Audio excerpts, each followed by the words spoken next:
Tenía apenas 19 años cuando logré escapar de ese lugar que llamaban Comunidad de los Elegidos, pero me llevé conmigo un secreto tan pesado que durante 52 años no pude compartirlo con nadie. Un secreto que todavía hoy me hace temblar las manos cuando lo recuerdo.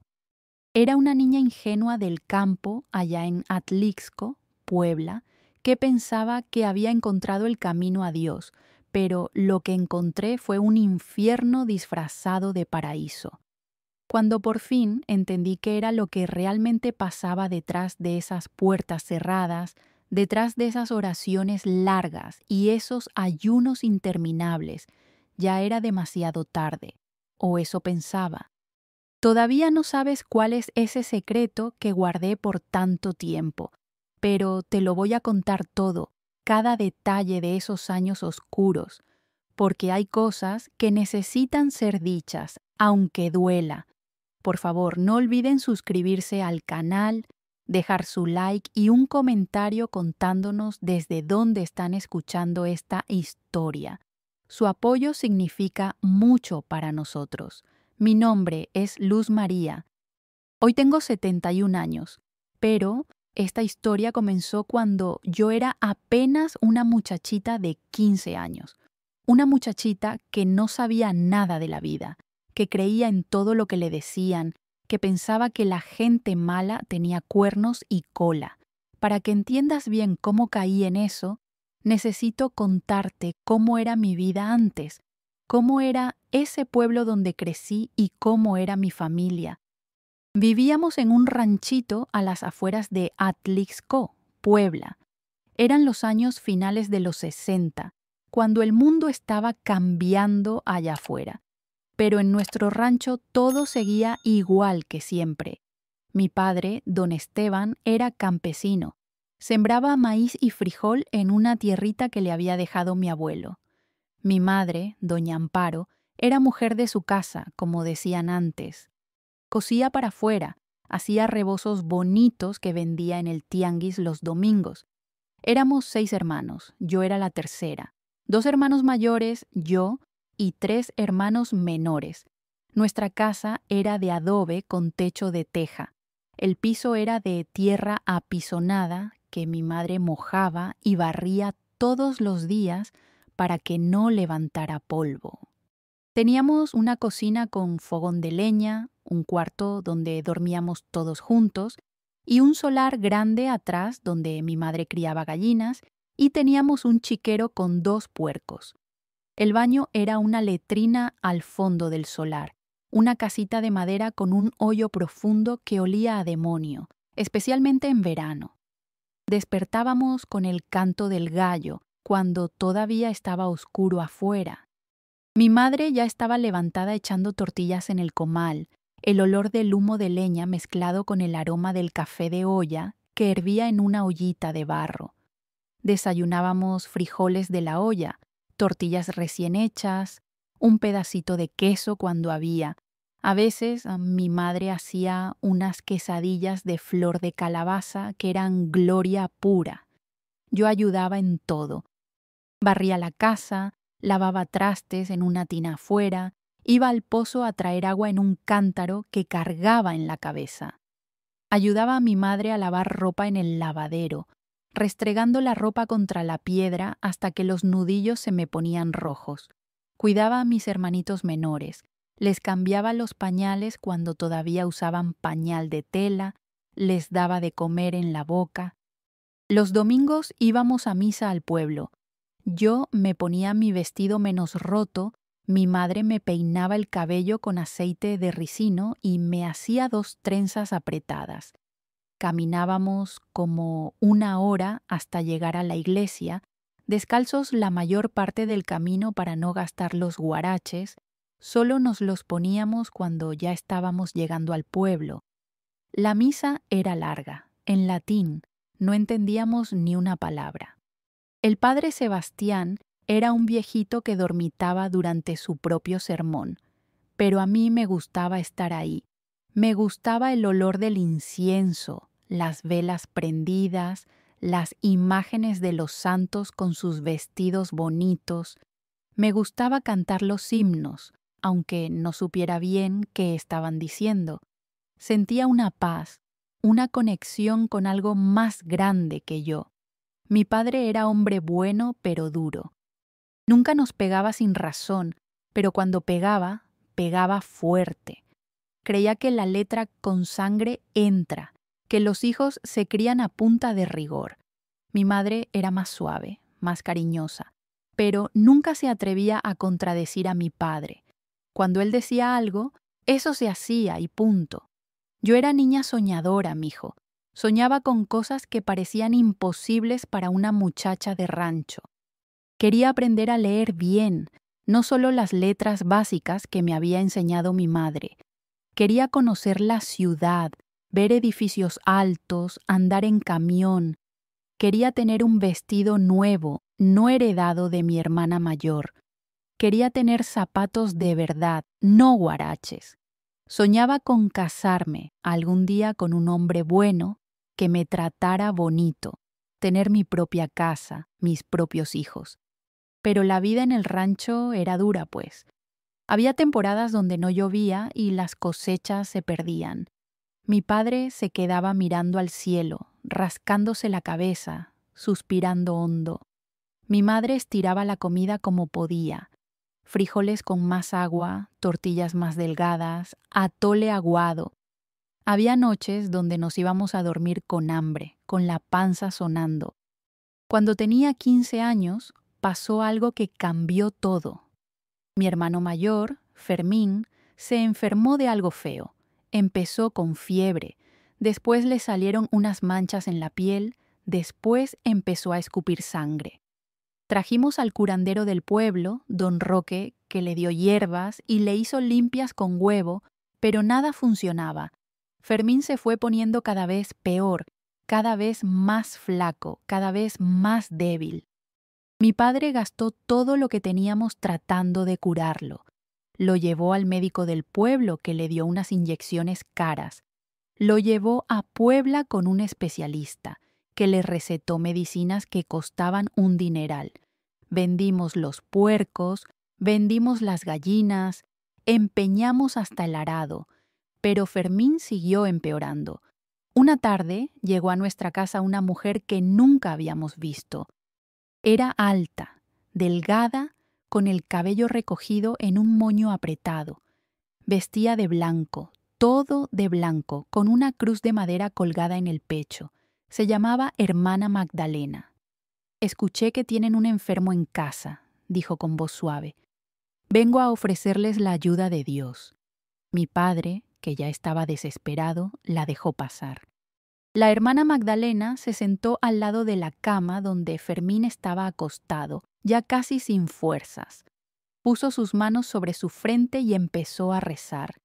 Pero no eran oraciones normales, no, eran oraciones raras, en una lengua que nunca habíamos escuchado. Rezó por horas hasta que le salía espuma en la boca. Cuando terminó, le dijo a mi padre: «Su hijo está siendo castigado por los pecados de esta familia. Solo Dios puede salvarlo, pero necesitan fe verdadera. Necesitan entregarse por completo al Señor». Mi padre, con lágrimas en los ojos, preguntó: «¿Qué tenemos que hacer?» «Tienen que ir a la comunidad», respondió la hermana Magdalena.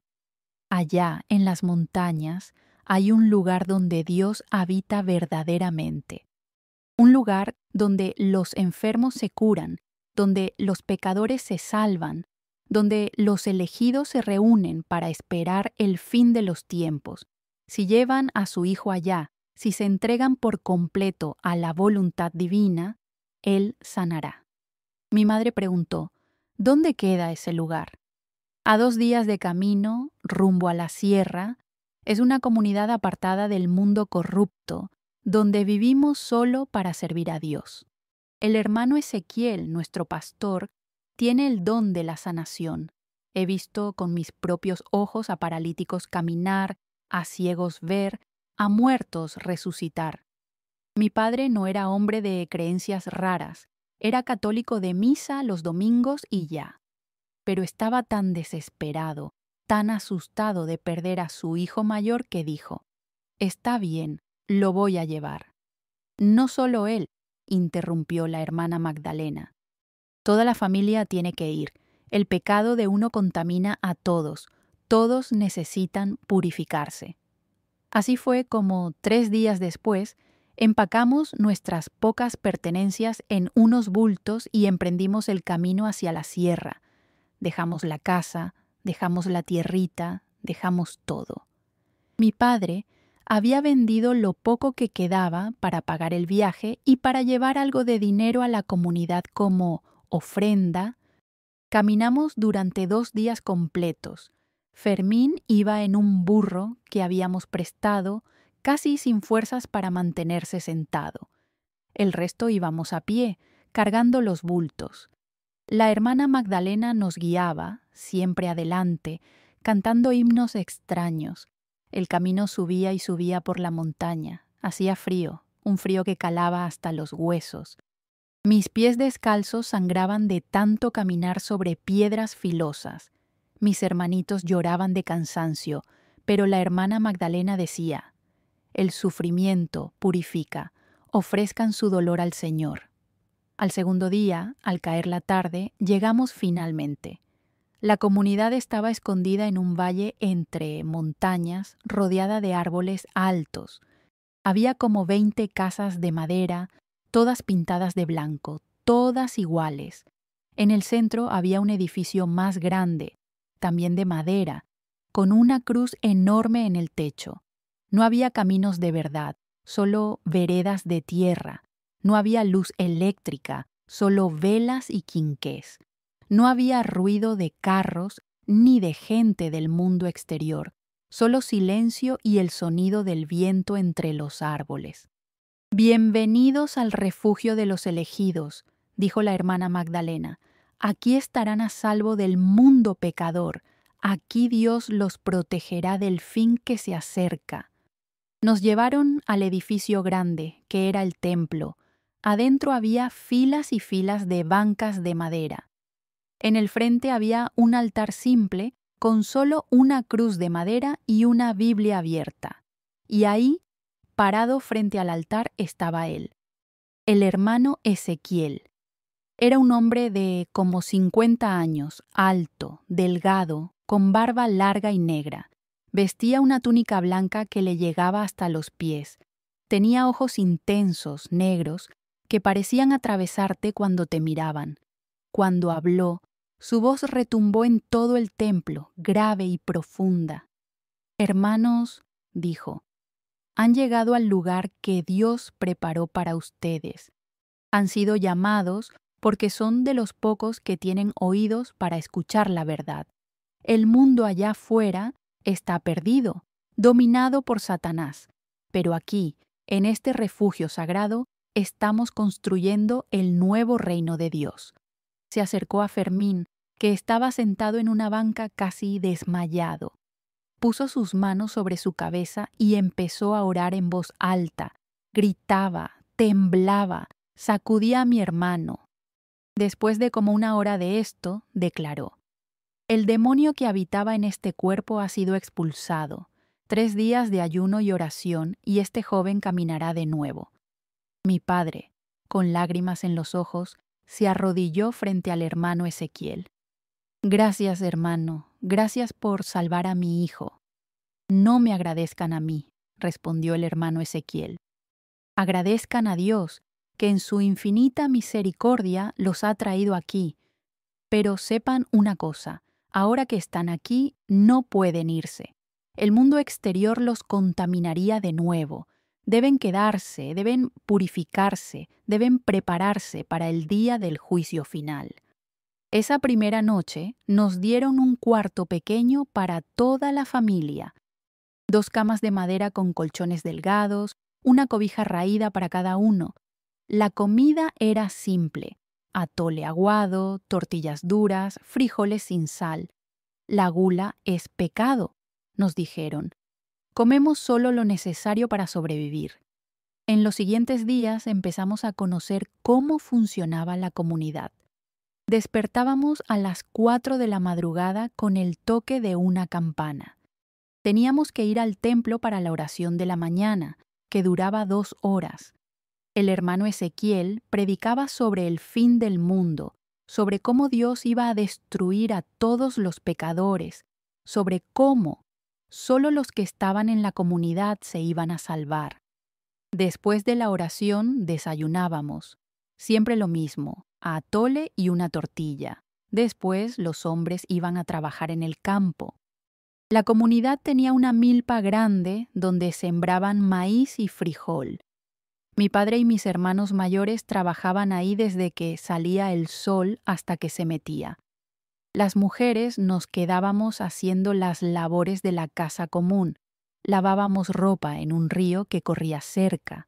Cocinábamos para toda la comunidad en unas ollas enormes. Limpiábamos el templo. Cosíamos ropa. Todo el día trabajando, sin parar. A mediodía teníamos otra sesión de oración de 2 horas. Después comíamos, siempre lo mismo, frijoles y tortillas. Después más trabajo hasta la noche. A las 6 de la tarde, otra sesión de oración, la más larga, de 3 horas. Después cenábamos, siempre lo mismo, y nos íbamos a dormir. No había días de descanso, no había fiestas, no había música que no fueran himnos religiosos, no había risas, no había juegos, solo trabajo y oración, oración y trabajo. Y las reglas. Ay, Dios mío, las reglas. No podíamos hablar si no era necesario. El silencio era sagrado. No podíamos mirar a las personas del sexo opuesto. La lujuria era pecado. No podíamos cuestionar nada de lo que decía el hermano Ezequiel. Dudar era señal de que el demonio estaba trabajando en ti. No podíamos tener pertenencias personales. Todo era de la comunidad. No podíamos salir de los límites de la comunidad. El mundo exterior era peligroso. Las mujeres teníamos que usar vestidos largos hasta los tobillos, de colores oscuros. El cabello siempre recogido, cubierto con un velo blanco. Nada de maquillaje, nada de adornos, nada que pudiera provocar pensamientos impuros en los hombres. Fermín milagrosamente empezó a mejorar. No sé si fue por las oraciones del hermano Ezequiel o simplemente porque la enfermedad siguió su curso, pero en 2 semanas ya estaba caminando de nuevo. Mi padre lo tomó como señal de que Dios verdaderamente habitaba en ese lugar. Pasaron meses, 6 meses de la misma rutina agotadora, 6 meses donde mi familia se fue transformando. Mi padre, que antes era duro pero justo, se volvió fanático. Repetía todo lo que decía el hermano Ezequiel como si fueran palabras de Dios mismo. Mi madre, que antes era suave, se volvió callada, apagada, como si algo se hubiera muerto dentro de ella. Mis hermanos menores crecieron ahí, pensando que esa vida era normal. Yo tenía 16 años cuando empecé a notar cosas raras, cosas que no cuadraban, cosas que me hacían sentir incómoda pero que no podía mencionar porque cuestionar era pecado. El hermano Ezequiel tenía una casa separada, más grande que las demás, donde vivía solo. Decía que necesitaba estar apartado para orar y recibir las revelaciones de Dios.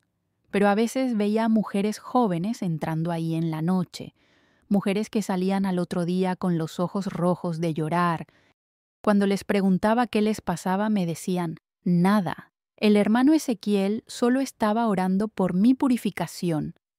Una vez escuché a una de ellas, la hermana Ruth, llorando en el baño. Me acerqué y le pregunté qué tenía. Me miró con ojos asustados y susurró, no puedo decir nada. Si hablo, Dios me va a castigar. También noté que el dinero que las familias traían como ofrenda nunca se usaba para mejorar las condiciones de la comunidad. Seguíamos comiendo lo mismo, durmiendo en las mismas camas duras, usando la misma ropa raída.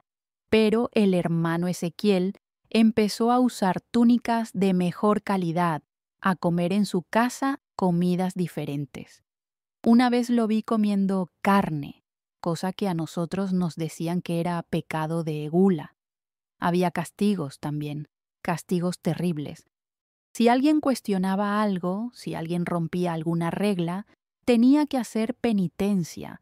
A veces era ayunar por días, a veces era quedarse arrodillado en el templo toda la noche, a veces era ser azotado con un cinturón frente a toda la comunidad mientras el hermano Ezequiel gritaba. Así se expulsa al demonio del cuerpo. Vi a un hombre, el hermano Saúl, ser castigado porque lo agarraron tratando de escapar.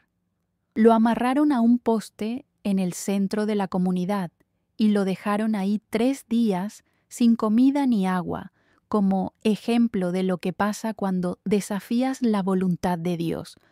Pero todavía no sabía el secreto más oscuro. Todavía no había descubierto lo que realmente pasaba en ese lugar.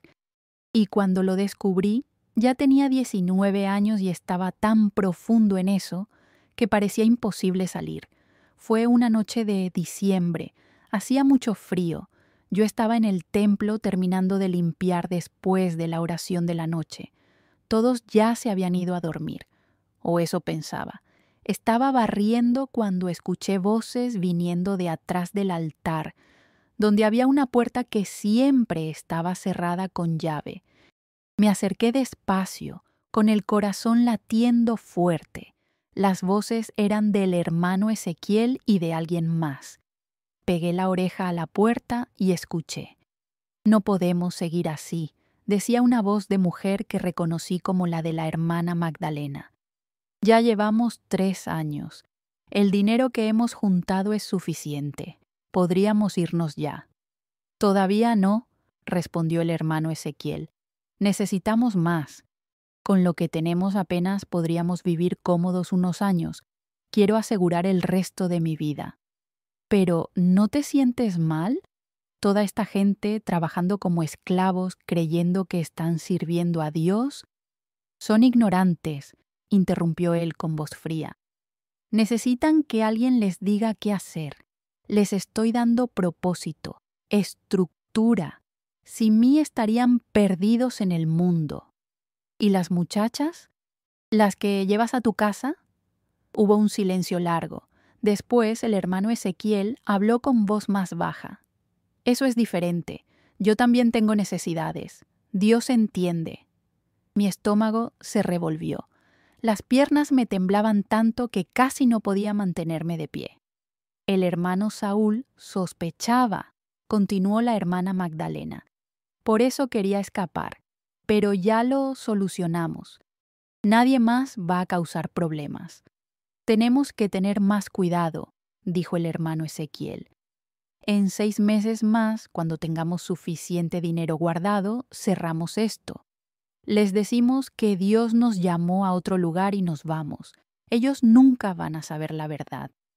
Retrocedí de la puerta tapándome la boca para no gritar. Todo era mentira. Todo. No había revelaciones divinas. No había don de sanación. No había refugio de los elegidos. Era solo un hombre aprovechándose de gente desesperada, pobre, ignorante, para enriquecerse. Y lo peor, abusando de mujeres jóvenes bajo el pretexto de purificación espiritual. Ese era el secreto enorme que nunca había contado a nadie. Esa noche no pude dormir. Me quedé acostada en mi cama mirando al techo, pensando qué hacer. Si hablaba, nadie me iba a creer. Mi propio padre estaba tan convencido de que el hermano Ezequiel era un enviado de Dios que probablemente me castigaría por difamar al santo varón. Las mujeres que habían sido abusadas tenían demasiado miedo para hablar, y el hermano Ezequiel tenía control total sobre todos. Pero yo ya no podía seguir ahí. Ya no podía seguir fingiendo, orando, trabajando, sabiendo la verdad. Tenía que escapar, y tenía que hacerlo pronto, antes de que me tocara a mí ser llamada a la casa del hermano Ezequiel para mi purificación. Durante las siguientes semanas empecé a planear. Necesitaba dinero, pero no tenía nada.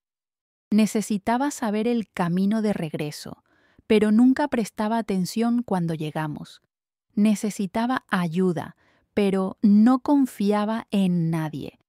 Hasta que conocí al hermano Daniel. Era un muchacho de mi edad. Su familia había llegado a la comunidad un año antes que nosotros. Trabajaba en el campo con mi padre. Lo había visto mirándome a veces durante las oraciones, aunque eso estaba prohibido. Un día, mientras lavaba ropa en el río, él apareció. Miró alrededor para asegurarse de que nadie nos viera y se acercó. «Hermana Luz María», susurró, «necesito hablar contigo». Mi corazón se aceleró. Hablar con un hombre a solas era pecado grave. «No podemos», dije. «Si nos ven...» «Lo sé, pero esto es importante». Sus ojos tenían una intensidad que me asustó. «Yo también sé la verdad. Sé que todo esto es mentira». Me quedé helada. «Como...» «Mi hermana menor», dijo, y su voz se quebró. «El hermano Ezequiel la llamó a su casa hace 2 meses. Cuando salió, estaba diferente. No hablaba, no comía, solo lloraba. Una noche me lo confesó todo, lo que él le hizo». Lágrimas empezaron a rodar por sus mejillas. «Quiero matarlo. Juro que quiero matarlo. Pero eso no va a resolver nada. Lo que necesitamos es escapar y denunciarlo». «Yo también quiero escapar», confesé, «pero no sé cómo». «Yo conozco el camino», dijo. «He estado guardando comida a escondidas. Tengo un poco de dinero que mi padre trajo y que logré esconder antes de que se lo quitaran. Podemos irnos, tú, yo, mi hermana, quien más quiera venir. Mi familia nunca me va a dejar ir», dije. «Están completamente convencidos. Entonces tenemos que irnos sin decirles. Es la única manera». Durante las siguientes 2 semanas, Daniel y yo planeamos todo en secreto. Nos encontrábamos en el río cuando podíamos, siempre cuidando que nadie nos viera. Él me explicó el camino. Teníamos que caminar de noche, siguiendo el río hacia abajo, hasta llegar a un pueblo que estaba a un día de camino. Desde ahí podríamos tomar un camión a Puebla. La noche que elegimos para escapar fue un viernes.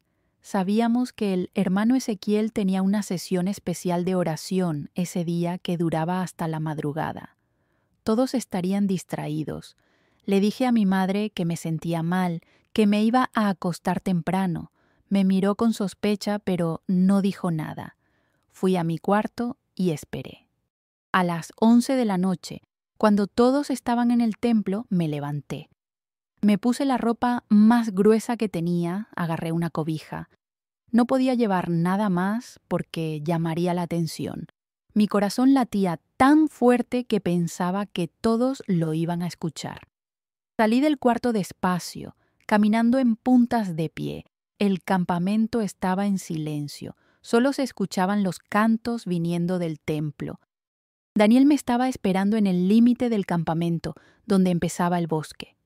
Su hermana estaba con él, una niña de apenas 14 años con ojos asustados.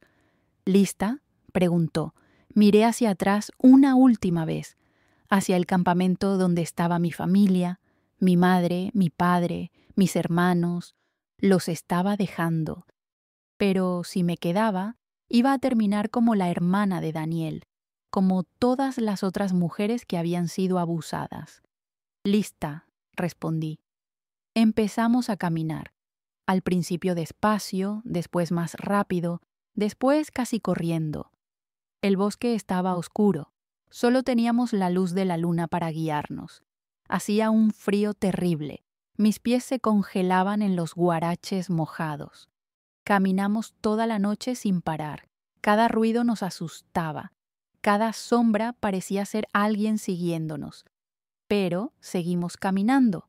La hermana de Daniel, cuyo nombre era Esperanza, lloraba bajito todo el tiempo. Yo la tomaba de la mano y le decía: «Ya casi llegamos, ya casi estamos a salvo». Cuando amaneció, llegamos finalmente al pueblo. Era un pueblito pequeño, con una calle principal y unas cuantas tiendas. La gente nos miraba raro. 3 muchachos sucios, mojados, temblando de frío. Daniel nos llevó a una fonda. Con el dinero que había guardado nos compró unos tamales y café caliente. Era la primera vez en años que comía algo que no fueran frijoles y tortillas. Lloré de puro gusto. Ahora tenemos que ir a la policía, dijo Daniel. Fuimos a la delegación del pueblo. El policía de guardia nos escuchó con cara de no creernos nada.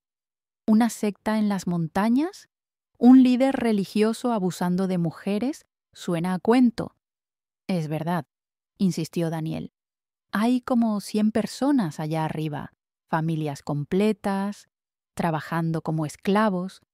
Mira, muchacho, dijo el policía, yo no puedo hacer nada con solo tu palabra. Necesito evidencia, testigos, algo concreto. Yo soy testigo, dijo Esperanza con voz temblorosa.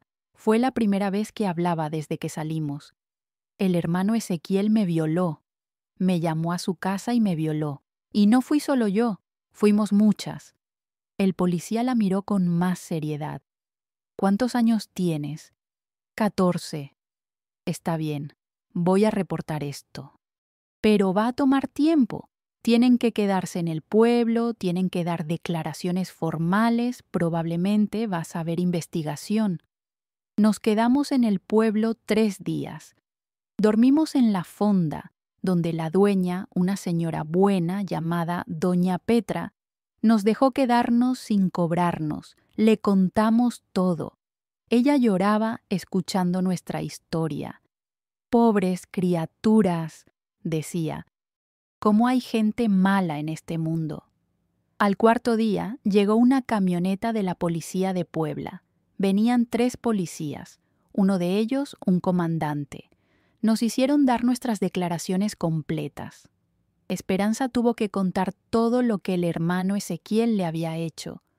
Fue terrible verla revivir ese trauma. Vamos a ir a ese lugar, dijo el comandante. Pero necesitamos que uno de ustedes nos guíe. Daniel se ofreció. Yo me quedé con Esperanza en el pueblo. Pasaron 2 días sin noticias. 2 días donde pensé que tal vez el hermano Ezequiel había convencido a los policías, que tal vez habíamos cometido un error, que tal vez nos iban a regresar a la comunidad. Pero el 3.er día regresaron. La camioneta de la policía venía llena de gente. Era mi familia, mis padres, mis hermanos y muchas otras familias de la comunidad. El comandante explicó. Encontramos el lugar. Era tal como lo describieron. Arrestamos al líder y a su cómplice. Liberamos a todas las familias. Encontramos en la casa del líder casi 1 millón de pesos guardados, dinero que había robado de las ofrendas. Mi madre me vio y corrió hacia mí. Me abrazó llorando. Hija mía, perdóname. Perdóname por no ver la verdad. Mi padre estaba atrás, con la cabeza baja, sin poder mirarme a los ojos. Te pusimos en peligro, dijo con voz quebrada. Por mi culpa, todo por mi culpa. En los días siguientes, la historia de la comunidad salió en los periódicos. Secta religiosa esclavizaba a familias, decían los titulares. El hermano Ezequiel fue juzgado y condenado a 20 años de prisión por fraude, abuso sexual de menores, privación ilegal de la libertad. La hermana Magdalena también fue condenada como cómplice. Muchas de las mujeres jóvenes que habían sido abusadas dieron testimonio. Fue doloroso escuchar todas esas historias, saber que había pasado bajo nuestras narices y no habíamos hecho nada. Regresamos a nuestro rancho en Atlixco. La casita seguía ahí, llena de polvo y abandono, pero ahí estaba. Tardamos semanas en volver a la normalidad. Mi padre nunca volvió a ser el mismo.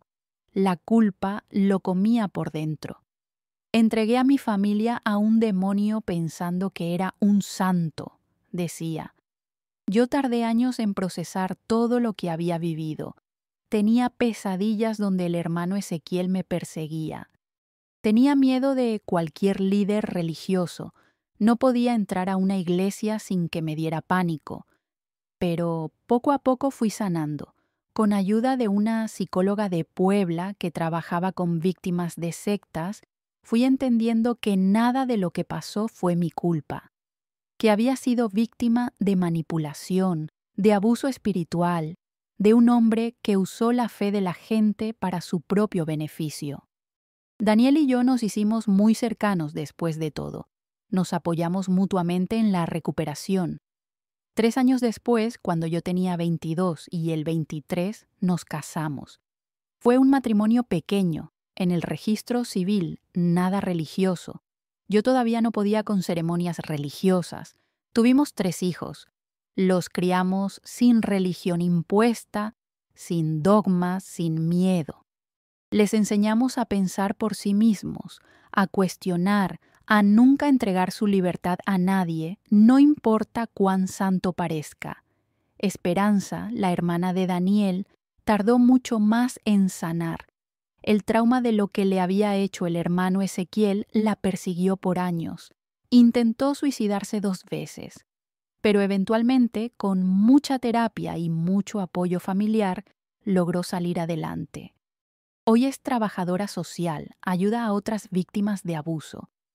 El secreto que guardé durante 52 años no era solo lo que escuché esa noche detrás del altar. Era todo. Era cada detalle de cómo ese hombre nos manipuló, nos controló, nos usó.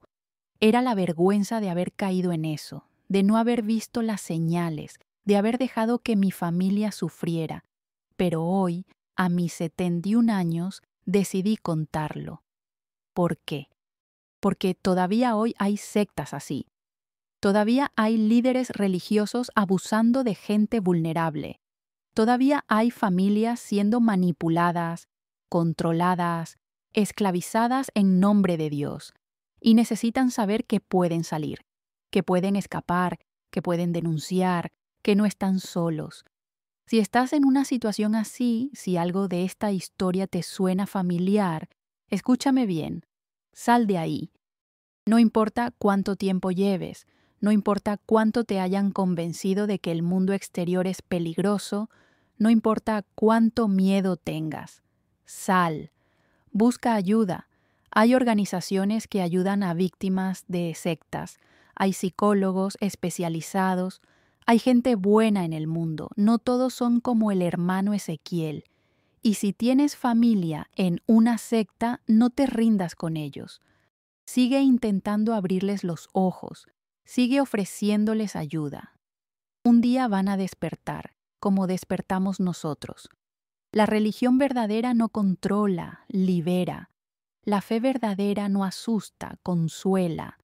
Un líder espiritual verdadero no abusa, sirve. Cualquier grupo que te aísle del mundo, que te quite tu dinero, que te prohíba pensar, que te castigue por cuestionar, que abuse de ti física, emocional o sexualmente, eso no es religión, es una secta. Y necesitas salir. Yo salí, con 19 años, sin dinero, sin educación, con puro miedo y determinación. Y hoy tengo una vida hermosa, una familia que amo, nietos que me hacen reír, paz en mi corazón. Si yo pude, ustedes también pueden. Por eso decidí contar esta historia hoy, para que sepan que no están solos, para que sepan que hay esperanza, para que sepan que pueden recuperar su vida, su libertad, su dignidad.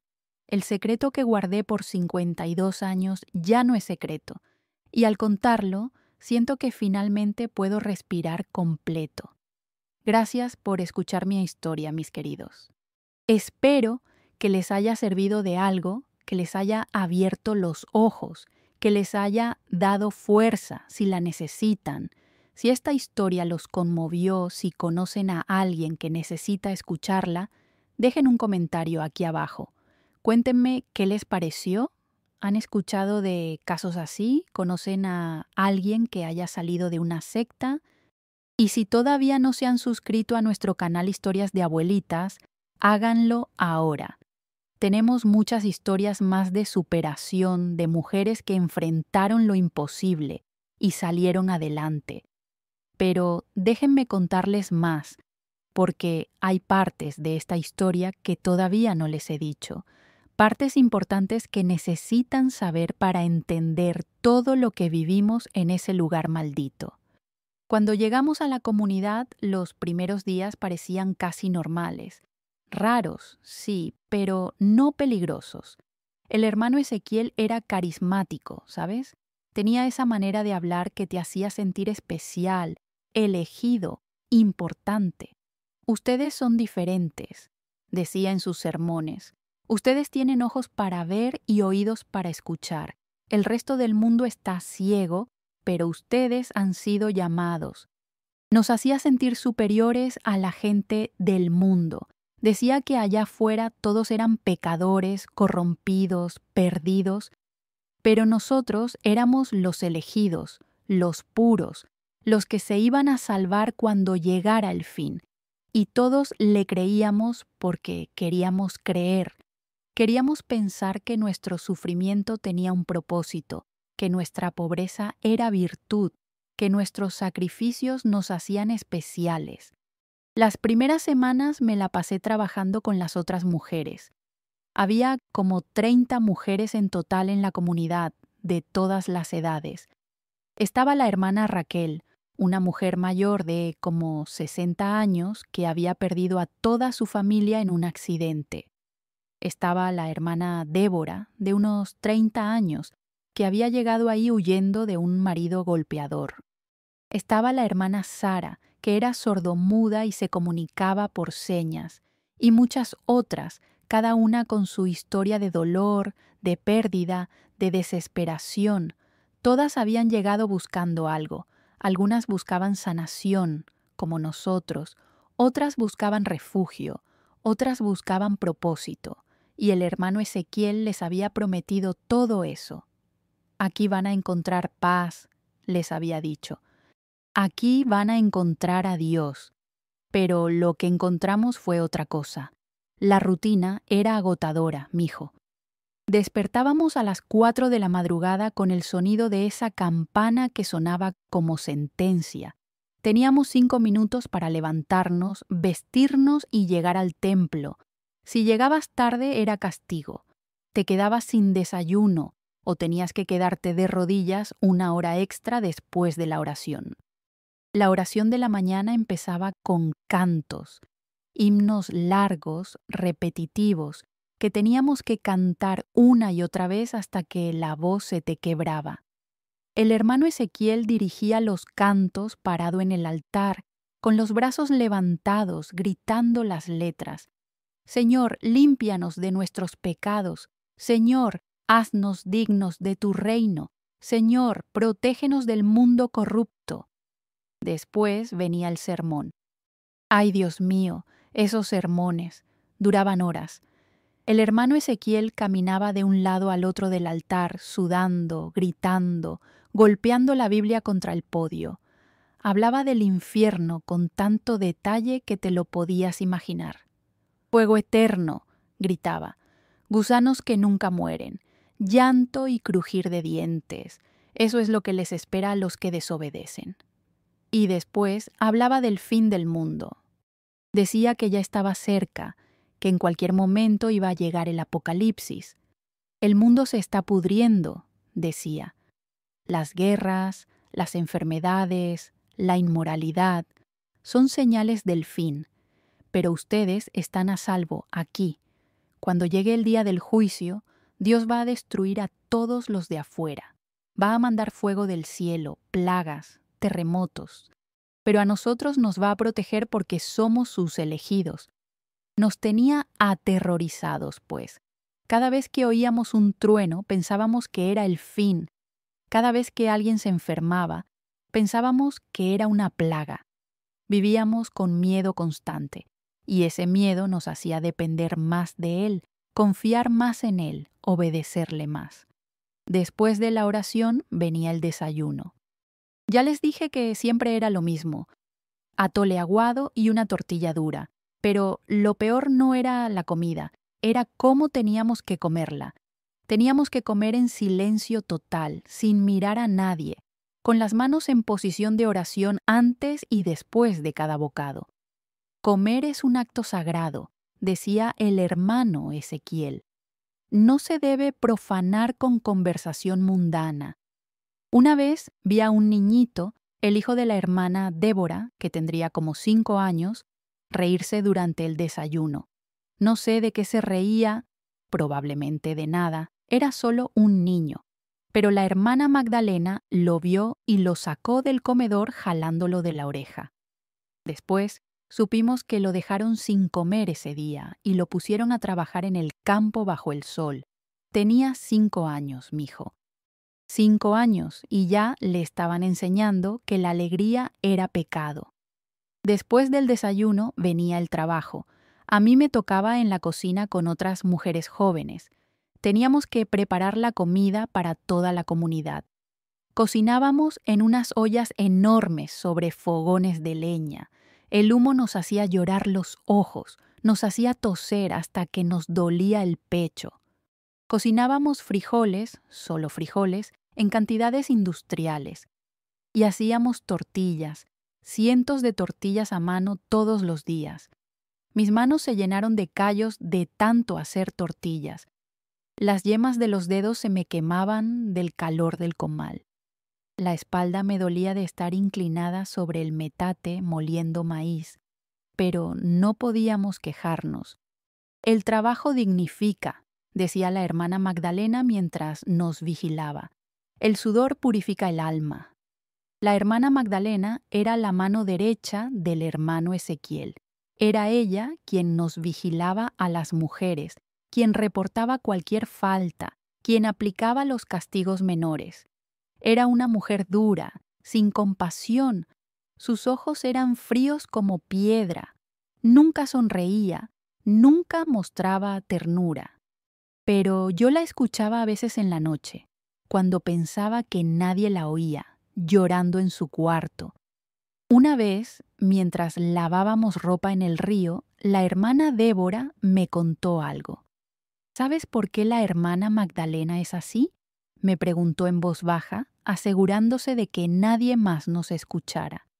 Porque fue la primera mujer que el hermano Ezequiel purificó. Hace como 10 años, cuando apenas estaba formando la comunidad, ella llegó buscando refugio, era joven, bonita. Él la sedujo con palabras de Dios, le dijo que Dios le había revelado que ella era especial, que tenían que hacer un ritual de purificación juntos. La abusó y después la convenció de que había sido voluntad divina, de que ella ahora era su ayudante especial, su colaboradora en la obra de Dios. Me quedé helada escuchando eso. ¿Cómo sabes?, pregunté. Porque a mí también me lo hizo, respondió Débora, y sus ojos se llenaron de lágrimas. Hace 6 meses me llamó a su casa una noche.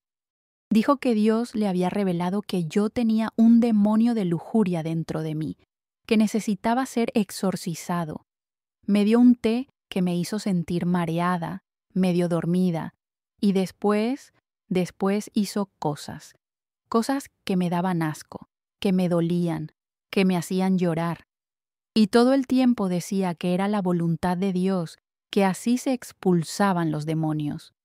¿Se lo dijiste a alguien?, pregunté. A mi esposo, susurró, pero él no me creyó.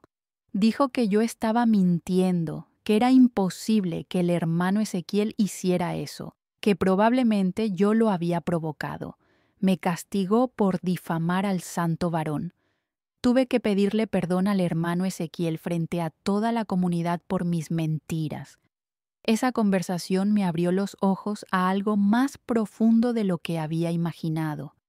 No era solo que el hermano Ezequiel estuviera robando dinero, estaba abusando sexualmente de mujeres y usando la religión para justificarlo. Y todos estábamos tan adoctrinados, tan controlados, que las víctimas no podían hablar sin ser castigadas. Empecé a fijarme más en las mujeres jóvenes de la comunidad. Éramos como 15 entre los 13 y los 25 años, y noté un patrón.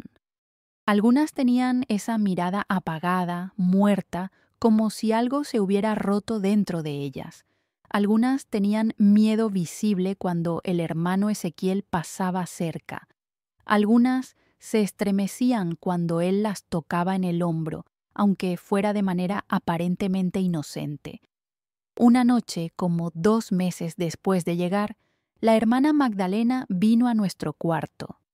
«Luz María», dijo, «el hermano Ezequiel quiere verte en su casa. Ahora». Mi corazón se detuvo. Miré a mi madre, buscando protección, pero ella solo dijo, «Ve, hija, si el hermano Ezequiel te llama, es porque Dios tiene un propósito». Caminé hacia la casa del hermano Ezequiel con las piernas temblando. Era una casa de madera pintada de blanco, con un corredor al frente y ventanas con cortinas. Toqué la puerta y él abrió. «Pasa, hermana», dijo con voz suave. Entré. La casa por dentro era completamente diferente al resto de la comunidad. Tenía muebles buenos, una mesa con mantel, velas prendidas, hasta olía diferente. Olía a incienso y a algo más que no podía identificar. «Siéntate», me dijo, señalando una silla. Me senté con las manos temblorosas en el regazo.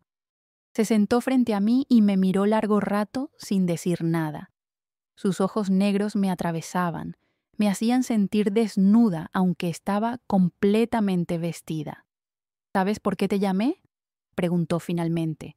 «No, hermano Ezequiel», respondí con voz apenas audible.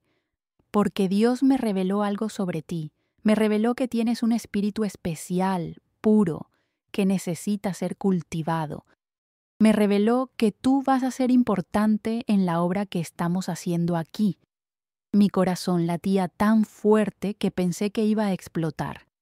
«Pero para eso», continuó, «necesitas pasar por un proceso de purificación especial, un ritual que solo yo puedo realizar contigo porque Dios me dio ese don». Se levantó y caminó hacia una mesa donde había una tetera, sirvió un té en una taza y me la dio. «Toma esto», dijo. «Es un té de hierbas sagradas que va a preparar tu espíritu para el ritual».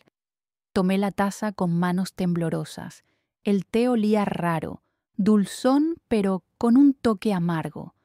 Algo dentro de mí gritaba que no lo tomara, que saliera corriendo de ahí.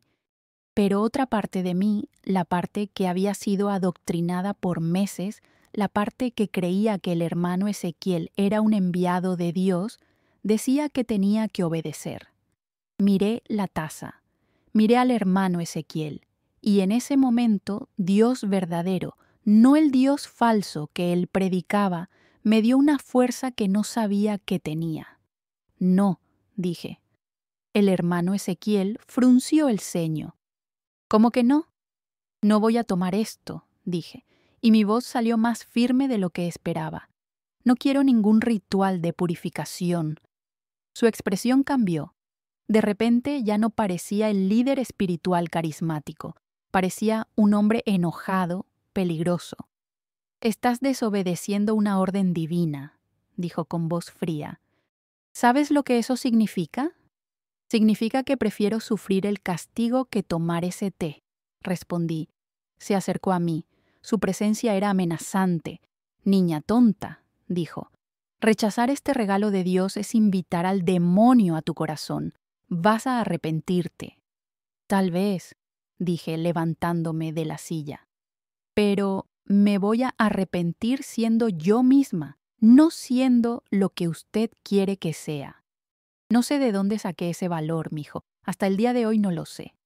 Pero salí de esa casa caminando rápido, casi corriendo, con el corazón en la garganta. Al día siguiente, en la oración de la mañana, el hermano Ezequiel me señaló frente a toda la comunidad. «La hermana Luz María», anunció con voz grave, «ha sido tentada por el demonio. Se negó a participar en un ritual de purificación que Dios me ordenó hacer con ella. Esto es evidencia de que el espíritu de rebelión habita en ella. necesita ser castigada para que el demonio sea expulsado. Mi padre se levantó de su banca. ¿Qué hiciste, Luz María?, preguntó con voz enojada. Yo no... Traté de explicar, pero el hermano Ezequiel me interrumpió. No le permitan hablar. Las palabras del demonio son mentiras. El castigo es 3 días de ayuno total, 3 días de oración continua de rodillas en el templo, 3 días sin dormir. Así aprenderá a obedecer. Y así fue. Me pusieron de rodillas en el templo, frente al altar, con los brazos extendidos en forma de cruz. No podía comer nada, solo agua. No podía dormir. Si me dormía, la hermana Magdalena me despertaba con un palo.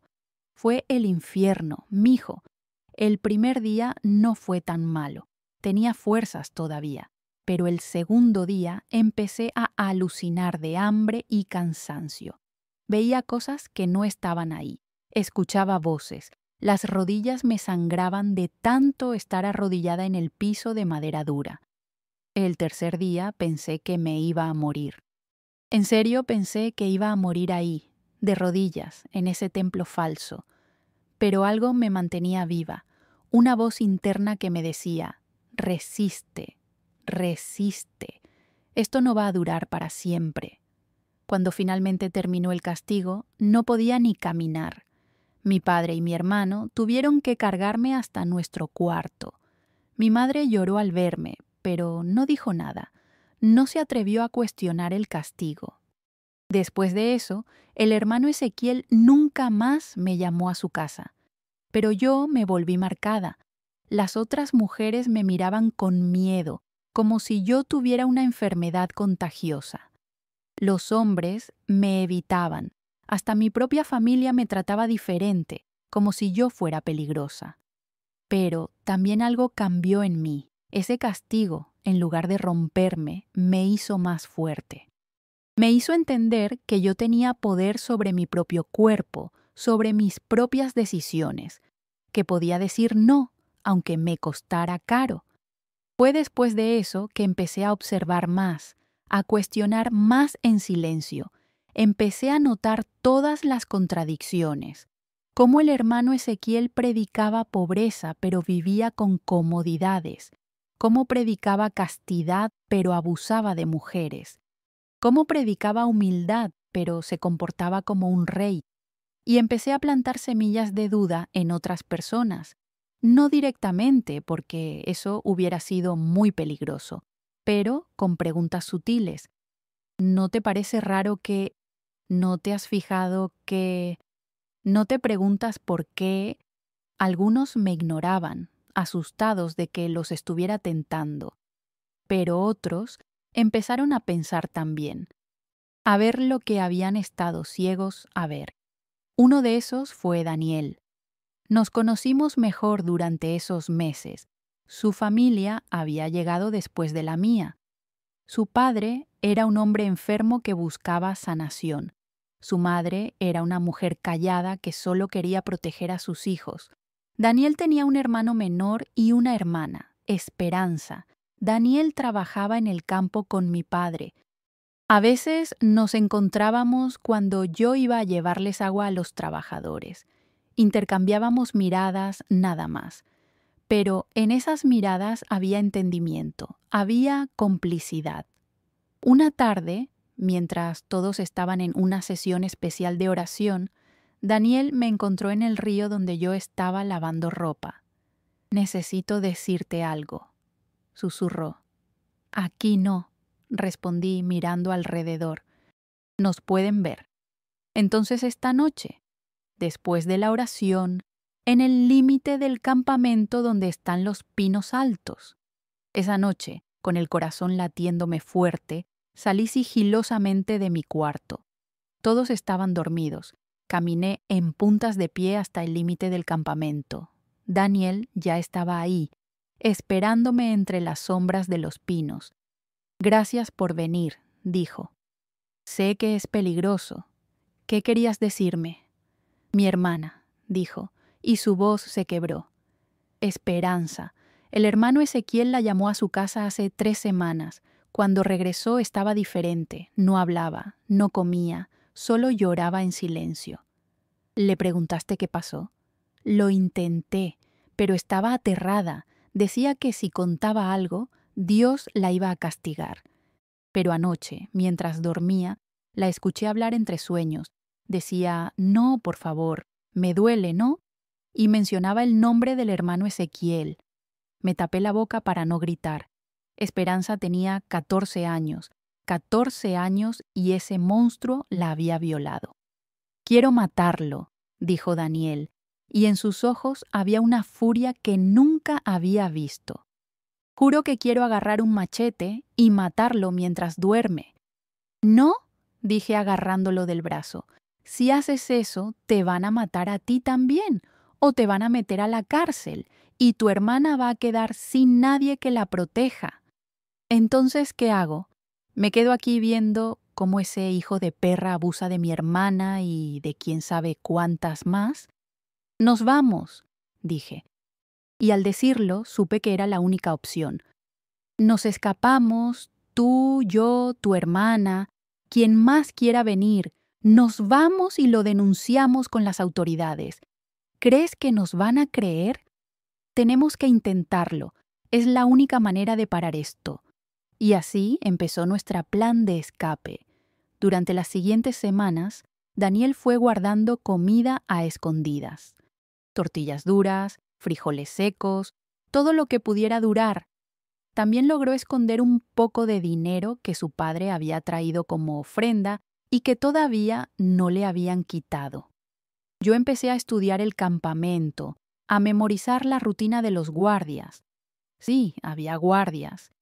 El hermano Ezequiel los llamaba protectores, hombres que vigilaban el perímetro del campamento para protegernos de los peligros del mundo exterior, pero en realidad eran guardias para evitar que la gente escapara. Hacían turnos. De 6 de la tarde a medianoche había 2 guardias en el camino principal. De medianoche a 6 de la mañana, otros 2. Pero descubrí que había un lado del campamento que quedaba menos vigilado, el lado este, donde el bosque era más espeso y el terreno más rocoso. Le contamos el plan a Esperanza. Al principio estaba aterrada. Nos van a atrapar, decía llorando, y el castigo va a ser peor. O nos quedamos aquí, le dijo Daniel, y ese monstruo te sigue haciendo daño. Finalmente aceptó. Fijamos la fecha, un viernes por la noche. El hermano Ezequiel siempre hacía una sesión especial de oración los viernes que duraba hasta la madrugada. Todos estarían distraídos, cansados. Sería nuestra mejor oportunidad. Los días antes de la fuga fueron los más largos de mi vida.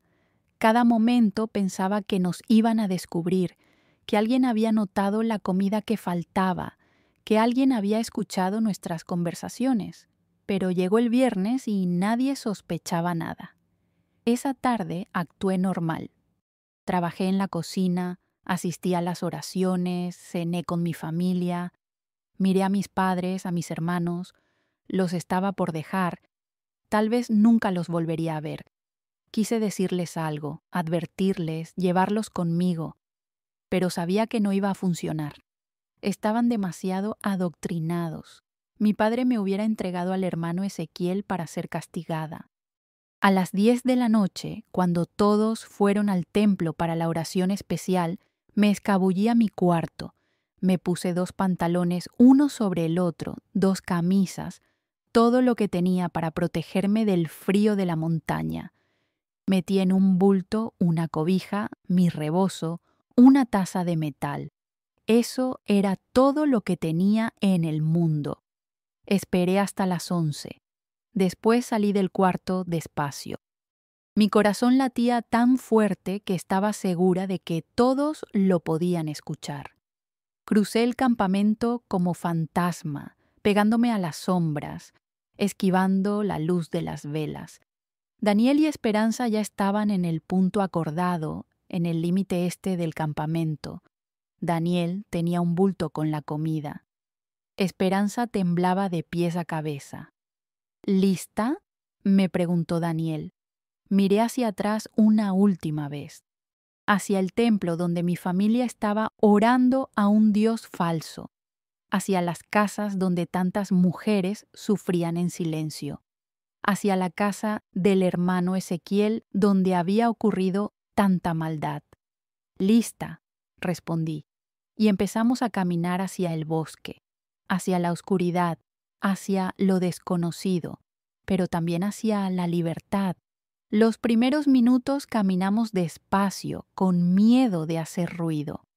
Pero conforme nos alejábamos del campamento, empezamos a caminar más rápido. Después casi corrimos. Las ramas nos golpeaban la cara, las piedras nos hacían tropezar, pero no nos importaba. Solo queríamos alejarnos lo más posible antes de que notaran nuestra ausencia. Caminamos durante horas en la oscuridad. Daniel iba adelante, guiándonos. Había memorizado el camino cuando llegó con su familia. Yo iba en medio y Esperanza atrás. Cada ruido nos asustaba. Cada sombra parecía ser un guardia siguiéndonos. Pero seguimos caminando. El frío era terrible. Era diciembre y en la montaña el frío cortaba como cuchillo. Mis manos se entumecieron. Los labios se me agrietaron. Los pies dentro de mis guaraches mojados se me congelaron. Pero el miedo me mantenía caliente, el miedo y la adrenalina. Esperanza empezó a quedarse atrás. «No puedo más», lloraba. «Estoy muy cansada».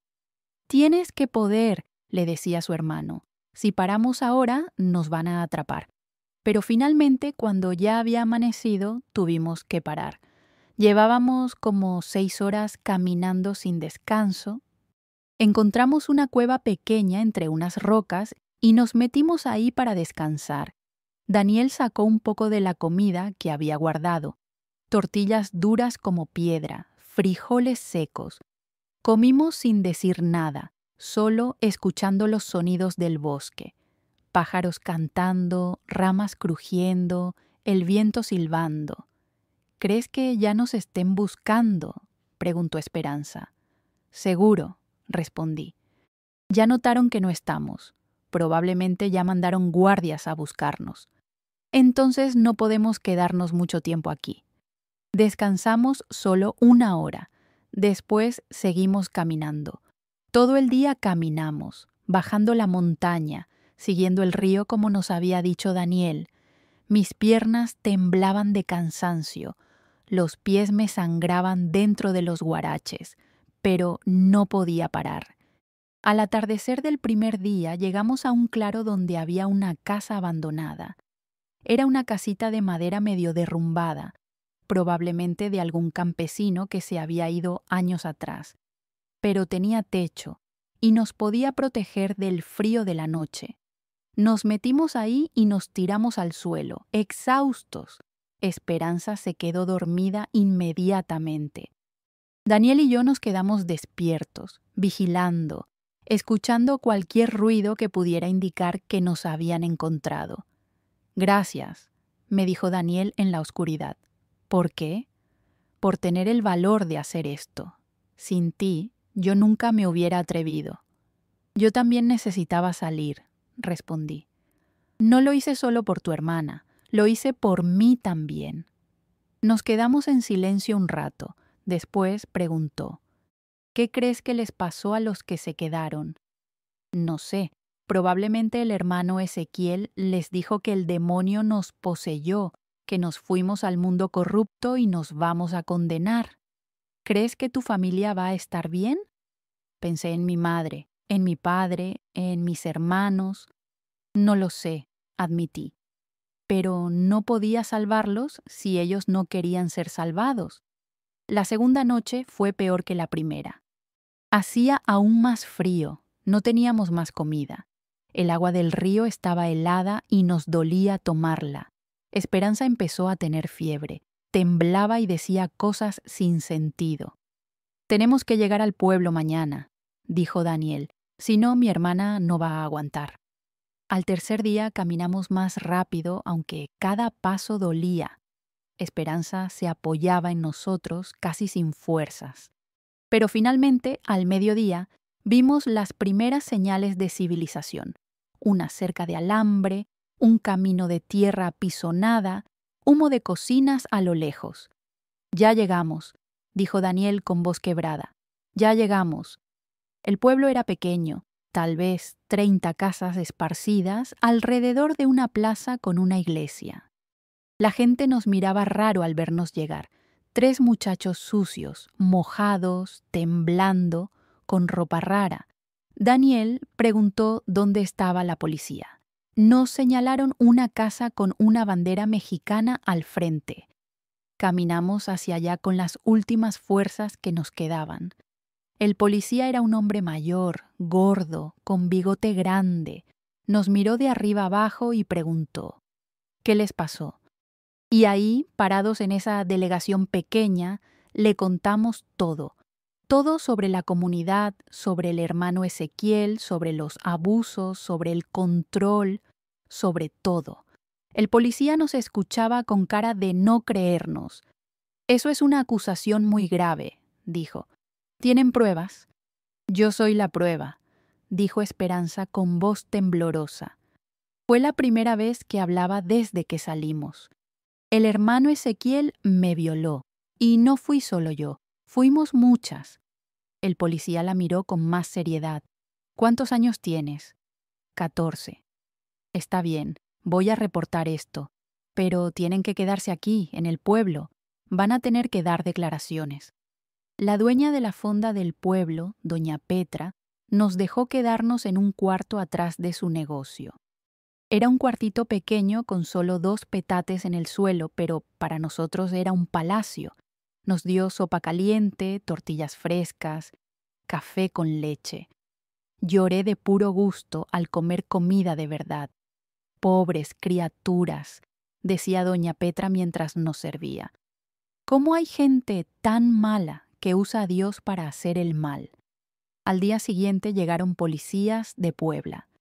Nos hicieron dar declaraciones completas. Esperanza tuvo que contar en detalle lo que el hermano Ezequiel le había hecho. Yo tuve que contar todo lo que había visto y escuchado. Daniel también. «Vamos a ir a ese lugar», dijo el comandante que venía de Puebla.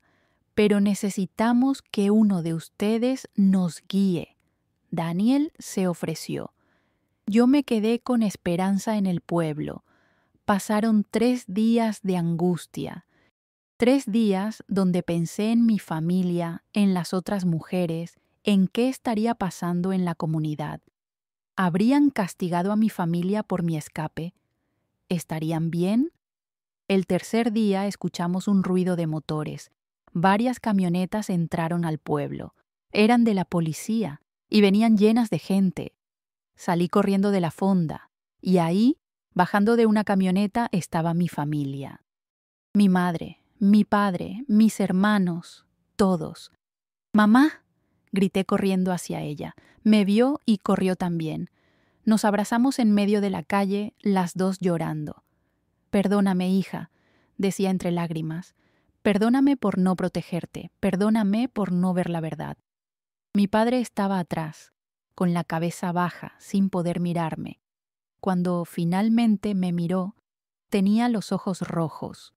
«Me utilizó», dijo con voz quebrada. «Usó mi desesperación por salvar a tu hermano para controlarnos a todos, y yo le permití lastimarte». El comandante nos reunió a todos en la plaza. Había como 80 personas, todas las familias que habían estado en la comunidad. El líder de esa comunidad anunció: «Está arrestado. Su cómplice también». Encontramos en su casa casi 1 millón de pesos, dinero robado de las ofrendas que ustedes daban. También encontramos evidencia de otros crímenes: abuso sexual de menores, privación ilegal de la libertad, fraude. Va a ir a la cárcel por mucho tiempo. Hubo murmullos entre la gente. Algunos lloraban de alivio, Otros todavía no podían creer que el hermano Ezequiel fuera un impostor. En los días siguientes, más mujeres empezaron a hablar. La hermana Débora contó su historia. La hermana Ruth también. Y muchas otras. Resultó que el hermano Ezequiel había abusado de al menos 15 mujeres jóvenes a lo largo de los años. Todas habían guardado silencio por miedo, por vergüenza, por la manipulación religiosa. La historia salió en los periódicos. Líder de secta religiosa abusaba de menores, decían los titulares. Comunidad de los elegidos era fraude. La gente de todo México leyó sobre nosotros, sobre cómo habíamos sido engañados. El juicio tardó casi un año. Durante ese tiempo, mi familia y yo regresamos a nuestro rancho en Atlixco. La casa seguía ahí llena de polvo, pero ahí estaba. Fue extraño volver después de tanto tiempo, ver los lugares donde había jugado de niña, recordar cómo era la vida antes de todo esto. Mi padre tardó mucho en volver a ser el mismo. La culpa lo comía por dentro. Te puse en peligro, me decía. Por mi culpa estuviste en ese lugar horrible. No fue tu culpa, le respondía. Ese hombre era experto en manipular. Supo exactamente qué botones presionar, qué vulnerabilidades explotar. Él es el culpable, no tú. Pero sabía que iba a vivir con esa culpa el resto de su vida. Yo tardé años en procesar todo. Tenía pesadillas constantes. Soñaba que todavía estaba en la comunidad, que no podía escapar, que el hermano Ezequiel me perseguía. Despertaba gritando, sudando, con el corazón acelerado. Una trabajadora social de Puebla me visitó y me habló de una psicóloga que trabajaba con víctimas de sectas. Me recomendó que fuera a terapia. Al principio no quería. No estoy loca, decía. No necesito un psicólogo. No es porque estés loca, me explicó. Es porque viviste algo traumático y necesitas ayuda para procesarlo. Finalmente acepté. Empecé a ir a terapia una vez por semana. Y ahí, en ese consultorio pequeño en Puebla, empecé finalmente a sanar. La psicóloga me explicó cómo funcionan las sectas, cómo usan técnicas de control mental, cómo manipulan a la gente vulnerable. Me ayudó a entender que nada de lo que pasó fue mi culpa, que yo era víctima, no cómplice. Pero me quedé ahí, le decía. 3 años me quedé. ¿Por qué no me fui antes? Porque estaba siendo manipulada psicológicamente, me explicaba. El control mental no es como las cadenas físicas que puedes ver y romper. Es invisible, está en tu mente. Te hacen dudar de tu propia percepción, de tu propio juicio. Te aíslan del mundo exterior, te hacen creer que solo ellos tienen la verdad. No fue debilidad quedarte, fue fuerza escapar. Esas palabras me ayudaron mucho. Empecé a perdonarme a mí misma. El hermano Ezequiel fue condenado a 20 años de prisión. La hermana Magdalena a 10 años como cómplice. Cuando escuché el veredicto, lloré. No de alegría, exactamente. Lloré por todo. Por el tiempo perdido, por la inocencia robada, por las mujeres que habían sido abusadas, por las familias que habían sido destruidas. Pero también lloré de alivio, porque finalmente había justicia. Finalmente ese monstruo no podría lastimar a nadie más. Daniel y yo nos hicimos muy cercanos durante la recuperación. Nos entendíamos de una manera que nadie más podía. Compartíamos el mismo trauma, la misma rabia, la misma determinación de no dejar que lo que nos pasó nos definiera. 3 años después de escapar, cuando yo tenía 22 y él 23, nos casamos. Fue una ceremonia pequeña en el registro civil, con solo nuestras familias presentes. Nada religioso. Yo todavía no podía con ceremonias religiosas sin sentir pánico. Nuestro matrimonio fue diferente a todo lo que habíamos conocido. Fue basado en respeto mutuo, en amor verdadero, en libertad. Nunca me ordenó nada. Nunca me controló. Siempre me trató como su igual, como su compañera, no como su propiedad. Tuvimos 3 hijos, 2 niñas y un niño, y los criamos de manera completamente diferente a cómo fuimos criados nosotros. Les enseñamos a pensar por sí mismos, a cuestionar, a no aceptar todo lo que les dijeran solo porque venía de una figura de autoridad. Les enseñamos que Dios, si existe, es amor. No es control, no es miedo, no es castigo, es amor. Les enseñamos que su cuerpo es suyo, que nadie tiene derecho a tocarlo sin su permiso, que si alguien les hace algo que los incomoda, pueden decir no y venir a contarnos. Les enseñamos que la religión puede ser hermosa cuando es auténtica, pero que puede ser peligrosa cuando es usada para controlar. Nunca los obligamos a ir a la iglesia, pero cuando quisieron ir por su cuenta, los llevamos. Y siempre después platicábamos sobre lo que habían escuchado, les enseñábamos a analizar críticamente el mensaje. Mis hijas crecieron fuertes, independientes, educadas. Las 3 terminaron la preparatoria, algo que yo nunca pude hacer. Una es maestra, otra enfermera. La tercera tiene su propio negocio de costura. Mi hijo también creció siendo diferente a los hombres de mi generación. Le enseñamos a respetar a las mujeres, a ver a las mujeres como iguales, a entender que la masculinidad verdadera no es dominio, sino respeto. Esperanza, la hermana de Daniel, tardó mucho más en sanar. El trauma de lo que le hizo el hermano Ezequiel era muy profundo.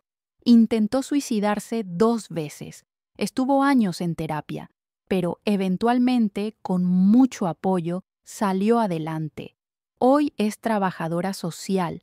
Trabaja con víctimas de abuso sexual, con mujeres que escapan de sectas, con familias afectadas por manipulación religiosa. Usa su propia experiencia para ayudar a otros. Tuve que decidir, me dijo una vez, si lo que me pasó me iba a destruir o me iba a fortalecer. Elegí que me fortaleciera. Elegí usar mi dolor para ayudar a otros. Durante años guardé el secreto de todo lo que viví en esa comunidad. No porque tuviera vergüenza, sino porque dolía demasiado hablar de ello. Cada vez que alguien preguntaba sobre esos años, cambiaba el tema. Mis propios hijos no supieron la historia completa hasta que fueron mayores.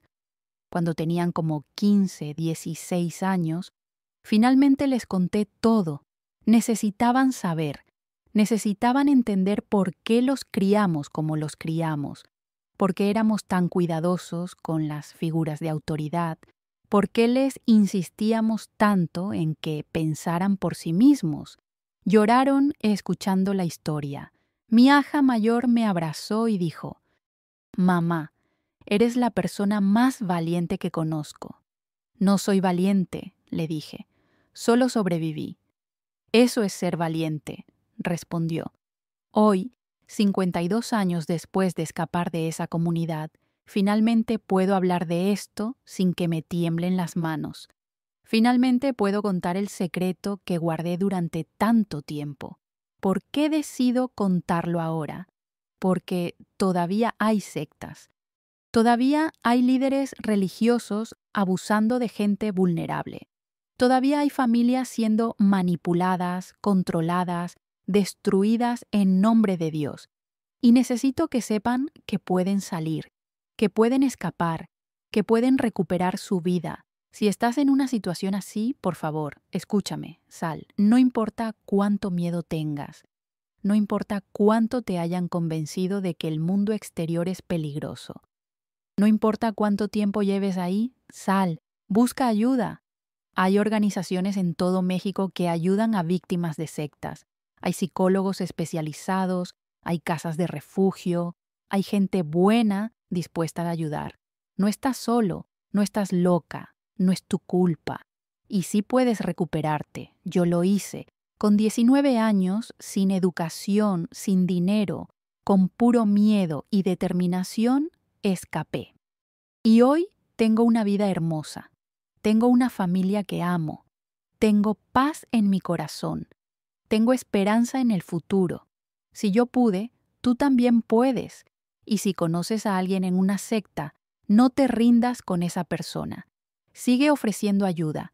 Sigue mostrando que hay otra manera de vivir. Un día van a despertar, como desperté yo. La religión verdadera libera, no esclaviza. La fe verdadera da paz, no miedo. Un líder espiritual verdadero sirve, no abusa. Cualquier grupo que te aísle, que te quite tu dinero, que te prohíba pensar, que abuse de ti de cualquier manera, eso no es religión, eso es una secta y necesitas salir. Gracias por escuchar mi historia, mis queridos. Gracias por permitirme finalmente soltar este secreto que cargué por tanto tiempo. Si esta historia los ayudó de alguna manera, si conocen a alguien que necesita escucharla, por favor compártanla. Dejen un comentario contándome qué les pareció. ¿Han escuchado de casos similares?